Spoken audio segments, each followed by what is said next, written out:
What's going on, guys? It's your boy John the Liquidator coming back with another video. So it looked like former WNBA star Stacey goes all the way in depth on this Caitlin Clark situation and what she is going through. For this one here, we got to go all the way up to Indy. Let's get it. Let's go.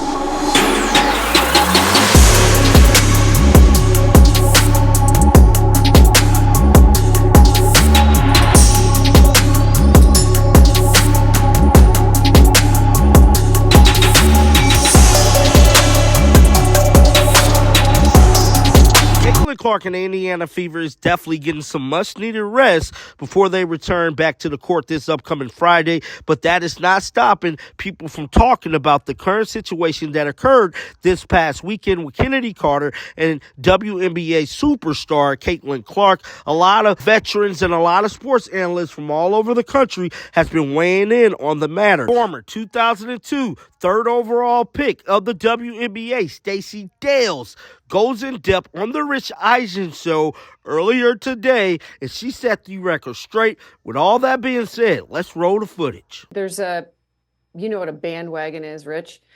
A bunch of people have jumped on it, and I have no problem with that, and I have no problem with opinion. But I think the adjective that I have come up with, because I've heard that word you used, anger, I've heard jealousy. Is there this underlying jealousy from some of these veteran players? Those that no longer play, those that are in the Hall of Fame. For me, it's maybe there's a level of resentment, and that's a word I think we can all take in our own lives. We hold resentment against people because maybe they've gotten something or they've done something against us, whatever it may be. I think there may be a little touch of that when it comes to, as we heard introing this segment, Angel Reese talk about, and I wrote the quote down. She said, a lot of us have done so much for this game. There are many other players in this league that have deserved this for a long time. That's the part that got clipped on social media and Twitter, X, whatever you call it.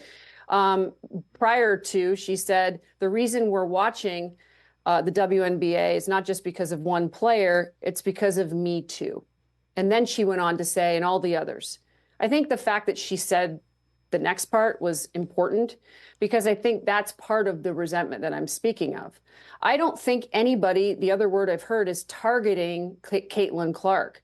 Listen, the bottom line is let's take the word targeting and replace it with pride. Because nobody wants to, as I would describe it, Rich, get got by Caitlin Clark, right?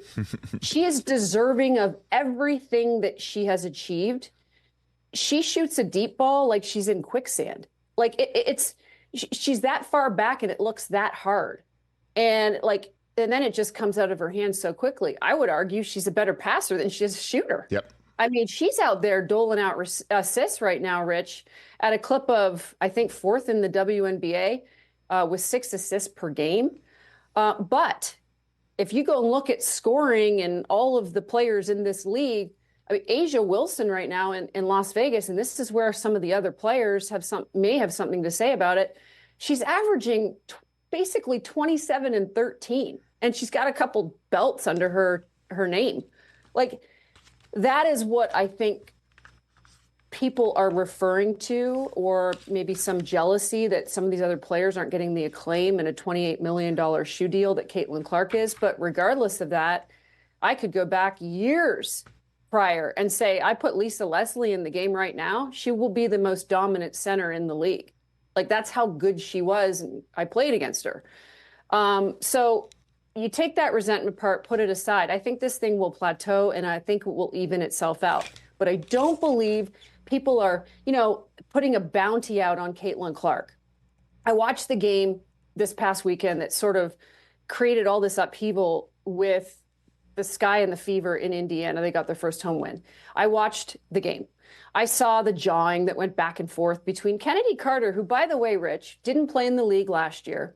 She's trying right now to really go for a second chance in the WNBA. She had to play overseas. She had a brilliant, I would say, all WNBA rookie team in Atlanta after being drafted out of Texas A&M. I think it was 4th overall. Mm-hmm. She's trying to have a resurgence. She's a 6th player. She's coming off the bench for the Hall of Famer, Teresa Weatherspoon, who I played against. And she is trying to find her moment. So she goes for a game high 19, right? Pretty good game. Makes a good bucket, look pretty good, pretty solid, smooth. And then she bows up, chest out. I'm gonna say something right now. I think the emotions got the best of her. It was a very isolated moment, and away from the play foul, it was called, as we see it here. And subsequently, later on, they upgrade it to a flagrant one. So flagrant one is unnecessary contact against the opposition, 2 shots plus the ball. Flagrant 2, she would have been ejected. So I'm glad the league got it right in elevating it because it was inappropriate. As Caitlin Clark said, it wasn't a basketball play. To me, it was an isolated incident. That isn't what we're seeing. In fact, what we're seeing with Caitlin Clark right now in the league, Rich, as I've watched games, and I'm really fascinated and I love watching it, is she's being defended as a rookie in ways that maybe we haven't seen so much. I mean, when you're talking about defending Caitlin Clark 94 feet, you're face guarding her so she can't get the ball in her hands. Pick and rolls, it's an automatic blitz. Like, they're doing things to her defensively. What is that? It's respect. There's so much respect for her talent. And I think that is getting overlooked. And we're starting to say, wait, she's getting targeted? No, there's pride. Hey, we belong here too. Kennedy Carter, a good example. She's trying to make her second chance here, as I alluded to.